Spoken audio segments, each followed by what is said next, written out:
What's up, kids? David here with Solid XA, man, and we're in the month of June here, and no doubt that what that means is that we are knee deep in Pride Month, that month of the year that is set apart for the embellishment of a certain community of people in our culture. But really, you know, I don't even know so much that it is correct to say that Pride Month is about a certain community, because really Pride Month is a celebration of that which is wanton sexuality, you know. And I say that because, you know, just look at the parades.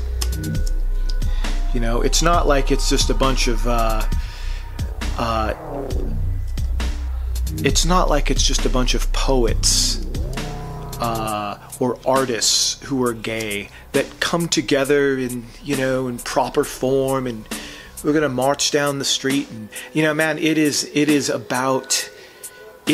as though you could take desire and just infuse it with everything that is over the top, with everything that is spun up, you know, and just hyped up into a Friday night, you know, swinger fest is Pride Month, man. It is wanton, it is excess, it is desire being worn on the sleeve. You know, it is very Dionysian, really. The excess of Dionysus, the wine, the partying. It might as well be called Swingers Month. It's Swingers Month. You know, but I would like, though, to suggest that, yeah, you know, we all go through a time in life where we kind of just want to party. We all go through a time in life where we just want to get what we can get out of life. We're young and we want to live, you know, and we want to live it up. We're young and we want to live it up. But, you know, there comes a point, there comes a time in living it up when, you know, in the book of Ecclesiastes, it says that desire fails. That desire fails. And there comes a time in our revelries, there comes a time in our excess when the cost of that kind of living, it comes to collect what is due. You know, when life will send her messengers, her errand boys, to collect the debt. And it is all fine, if you will, and dandy to have your Pride Month and to celebrate your wanton excess in living. But keep in mind that the errand boys will come, and the debt that is owed will be called out. And this therein is the fallacy, the notion that we can celebrate ourselves and that it is in and of itself enough. The fallacy that we can, in the celebrating of ourselves, that it is, you know, by itself, that we have somehow achieved something, that we have somehow arrived at something so significant in the celebration of ourselves. The problem with this, I call it a fallacy, because the problem is that everything in my life that is worth something didn't arise out of a celebration of myself. It really, everything in my life that is worth something came from me being broken. Recognizing where I am fallible, where I am, where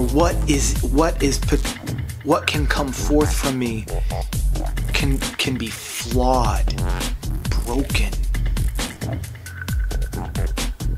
easily undone. And it is in these moments that that I have found, correction is the best medicine. Self-deception is a poison.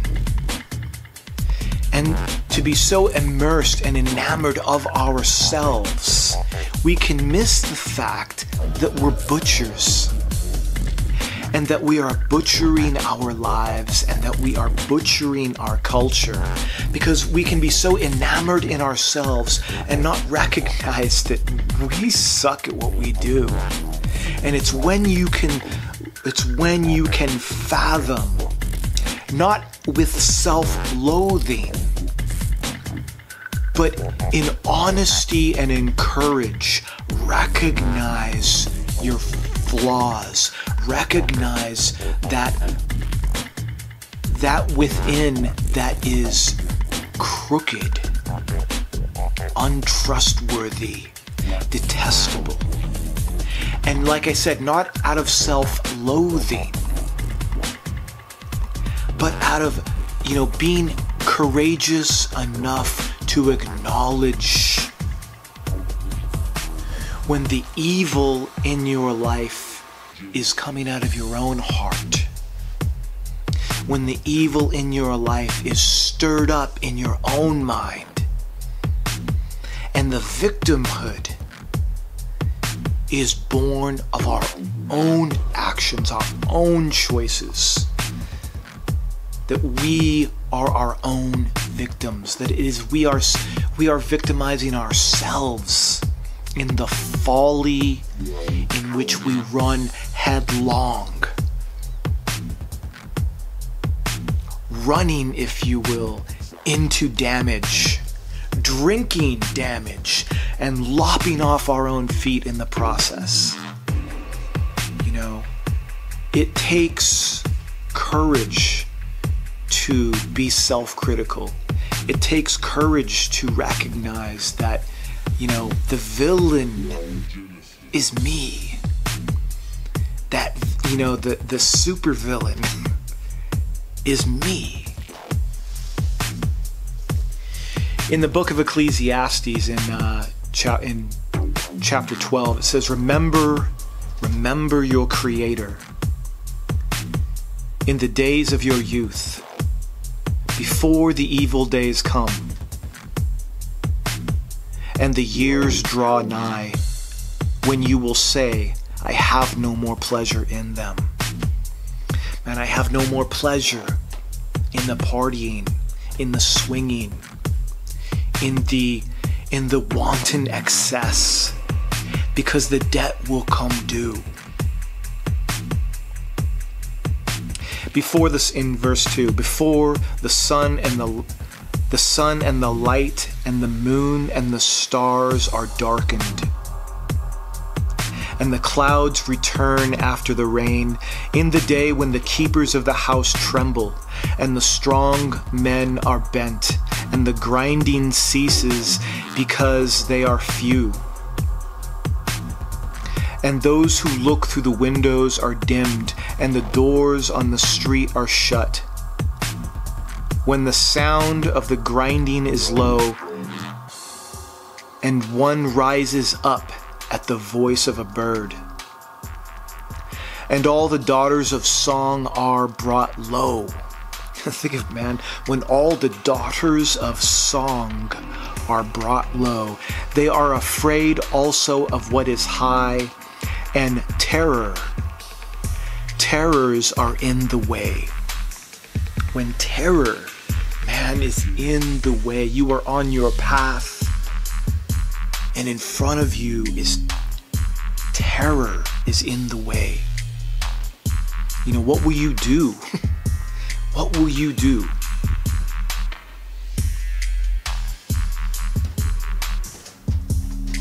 And they are afraid also of what is high, and terrors are in the way, and the almond tree blossoms, and the grasshopper drags itself along, and desire fails. Because man goes to his eternal home, and the mourners go about in the streets. Before the silver cord is snapped, or the golden bowl is broken, or the pitcher is broken at the fountain, or the wheel broken at the cistern. And the dust returns to the earth as it was, and the spirit returns to God who gave it.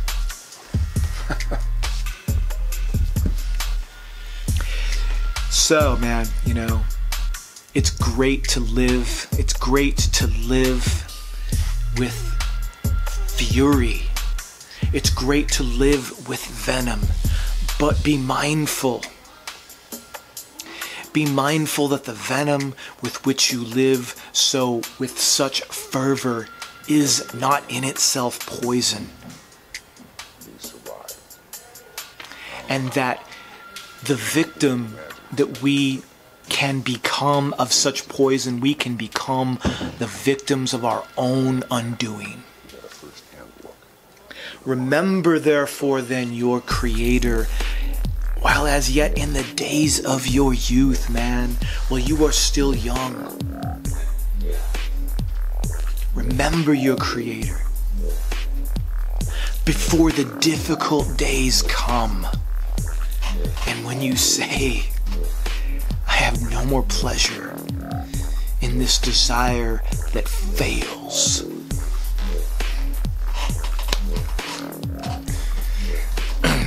All right, man. God bless. Take care. See you guys next time. Oh, by the way, don't forget to comment and don't forget to subscribe to this channel.